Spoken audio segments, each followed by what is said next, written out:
Good afternoon students. इस video के माध्यम से हम लोग रीति विधि सूचक वाक्य अथवा दर कीमत सूचक वाक्य, माप तौल सूचक वाक्य, दूरी गति सूचक वाक्य के विषय में अध्ययन करेंगे। इस पर्टिकुलर वीडियो के अंतर्गत रीति विधि सूचक वाक्य तथा दर या कीमत सूचक वाक्य के विषय में जानकारी दी गई है या माप तौल के विषय में जानकारी दी गई है। मैं वैसा ही करूंगा जैसा तुम कहते हो। मैं वैसा ही करूंगा जैसा तुम कहते हो। I will do as you tell me. I will do as you tell me, जैसा कि तुम मुझे कहते हो। I will do as you tell me. दूसरा, वैसा ही करो जैसा तुम्हें पसंद हो। वैसा ही करो जैसा तुम्हें पसंद हो। डू एज यू लाइक, जैसा तुम चाहे वैसा करो। वैसा ही करो जैसा तुम्हें पसंद हो। Do as you like. ऐसे वाक्यों के दो भाग होते हैं, यानी ये वाक्य जो दिए गए हैं इनके दो भाग हैं। पहले भाग में वैसा या वैसा ही, पहले भाग में वैसा या वैसा ही आता है और दूसरे भाग में जैसा। कह रहा इन वाक्यों में पहले भाग में वैसा या वैसा ही आता है और दूसरे भाग में जैसा।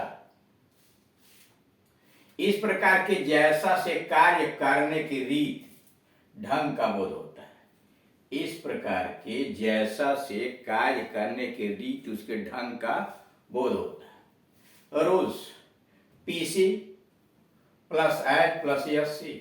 पीसी प्रिंसिपल क्लास, उसके बाद एज लगाइए, उसके बाद सबऑर्डिनेट क्लास। नोट, ऐसे वाक्यों के वैसा या वैसा ही का अनुवाद नहीं होता। ऐसे वाक्यों में वैसा या वैसा ही का अनुवाद नहीं करते।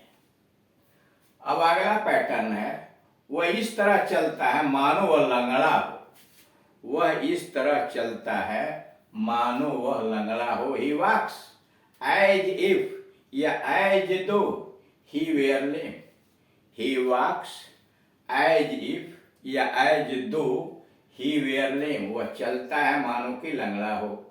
वह इस प्रकार रहता है जैसे कि तोता हो। वह इस प्रकार रहता है जैसे कि तोता हो। ही मेमोराइजेस, रटता है। सॉरी, वह इस प्रकार रटता है मानो कि तोता हो। ही मेमोराइजेस एज इफ या as though he where parrot. ही मेमोराइजेस, वह रटता है एज इफ मानो कि या एज दो मानो कि ही वेयर पैरट। तीसरा, ऐसा लगता है मानो की वर्षा होगी। ऐसा लगता है मानो की वर्षा होगी। It seems as if. It seems as if या as though it would rain. It seems as if या as though it would rain. ऐसा लगता है कि वर्षा होगी। ऐसे वाक्यों में रीति का बोध होता है, यानी ऐसे वाक्यों से भी रीति का बोध होता है। रूल्स बनेंगे कैसे? सबसे पहले प्रिंसिपल क्लाज रखते हैं, यानी सबसे पहले प्रिंसिपल क्लाज आता है, उसके बाद एज इफ आता है, यानी प्रिंसिपल क्लाज लिख दिया तो आज एज इफ लिखा या एज दो लिखा और उसके बाद एडवर्ब क्लास आएगा। जैसे सबसे पहले प्रिंसिपल क्लास,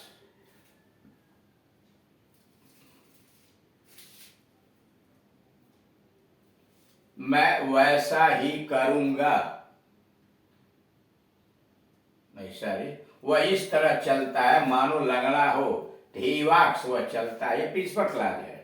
और उसके बाद दिया गया है कि आप एज इफ लगाइए या एज दो लगाइए, एज इफ या एज दो। तो ही वॉक्स, वह चलता है। उसके बाद कंजंक्शन हो गया, एज दो या एज इफ यहां लगा हुआ है और फिर करा है यस्सी लगाइए।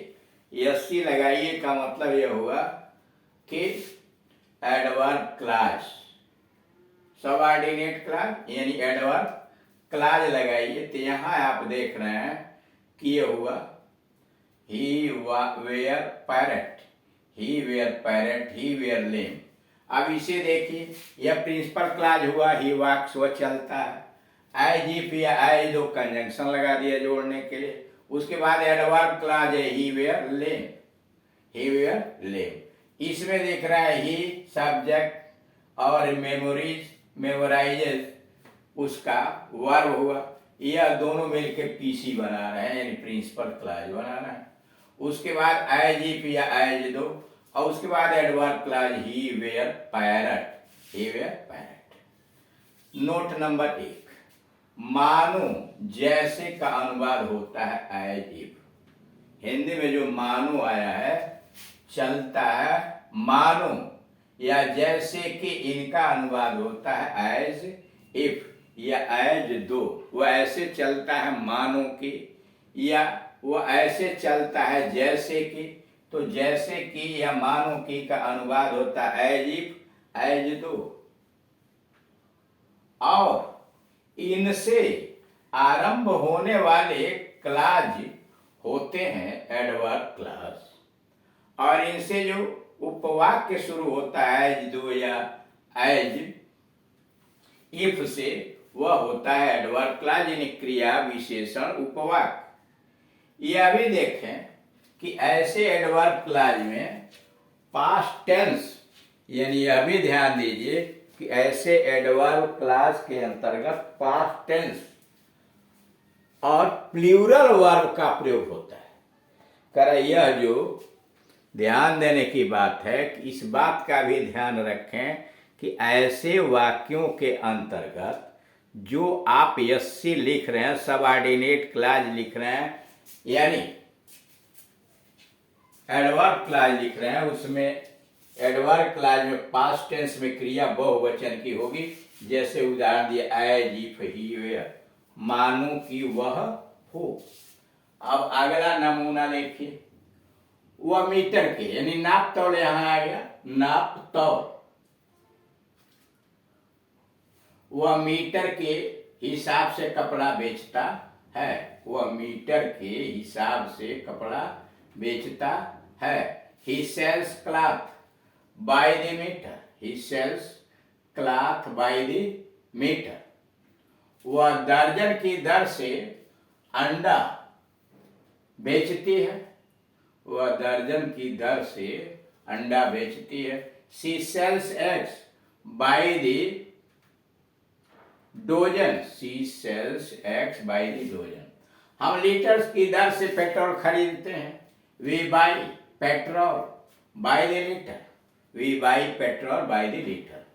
मैंने घंटे की दर से या घंटे के हिसाब से रिक्शा भाड़ा दिया, मैंने घंटे की दर से घंटे के हिसाब से रिक्शा भाड़ा दिया। I paid rickshaw fare, I paid rickshaw fare by the hour, घंटे के हिसाब से। I paid rickshaw fare by the hour. पांचवा, मैंने दिन भर के दर से या हिसाब से मजदूरी दी, मैंने दिन की दर से या दिन के हिसाब से मजदूरी दी। I paid wages, I paid wages by the, sorry यहां आवर की जगह पर डे हो जाएगा, by the day, by the day. मैंने दिन की दर से या हिसाब से मजदूरी दी। I paid wages by the day. केले तौल की दर से नहीं बेचे जाते, केले तौल की दर से नहीं बेचे जाते। Bananas are not sold by weight, by weight not by the weight, यानी दी नहीं लगाएंगे। Bananas are not sold by weight. ऐसे वाक्यों में माप तौल सूचक संज्ञा के हिसाब से, की दर से, के भाव से का प्रयोग होता है, और इनसे कार्य की रीति मैनर का बोध होता है। Rules subject verb noun by the और उसके बाद नाउन, यानी सबसे पहले सब्जेक्ट रखिए, तब उसकी क्रिया रखिए आई पेड, उसके बाद वर्ब हो गया, उसके बाद नाउन रिक्शा हो गया, रिक्शा फेयर नाउन हो गया, और उसके बाद बाय द लगाया, फिर नाउन लगाया। अब अगला देखिए, उसने 1 मीटर कपड़ा खरीदा। He bought a metre of cloth, he bought a metre of cloth. मुझे एक ग्लास पानी चाहिए, I want a glass of water, I want a glass of water. तीसरा, उसने 1 लीटर तेल खरीदा, उसने 1 लीटर तेल खरीदा। He bought A litre of oil, he bought A litre of oil. वह एक कप चाय चाहती है, she wants A cup of T, she wants A cup of T. मुझे एक प्लेट चावल चाहिए, I want A plate of rice, I want A plate of rice. उसे 1 किलो चीनी चाहिए, he wants a kilo of sugar, he wants a kilo of sugar। और उस subject रखिए, वर्ब रखिए, प्लस नाउन आप, फिर नाउन, सब्जेक्ट हो गया, वर्ब हो गया, नाउन आप, नाउन। जरा इन वाक्यों का अनुवाद भी देखिए। मुझे 1 टोकरी आम चाहिए, I want A basket full of mangoes, I want A basket full of mangoes, not a basket of mango. Basket full of mangoes लिखना है, not a basket of mangoes. उसे 1 चम्मच या चम्मच भर चीनी चाहिए, he wants a spoonful of sugar, he wants a spoonful of sugar, not a spoon of sugar। मैंने 1 गाड़ी चावल खरीदा, I bought A card load, I bought a cart load of rice, not a cart of rice, not a cart of rice।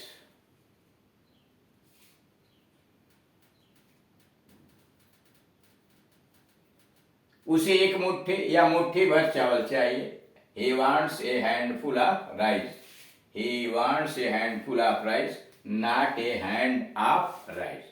तो इस तरह से आपने देखा कि रीति विधि सूचक और दर तथा कीमत से को व्यक्त करने वाले वाक्यों का अनुवाद हिंदी से अंग्रेजी में किस प्रकार किया जाता है।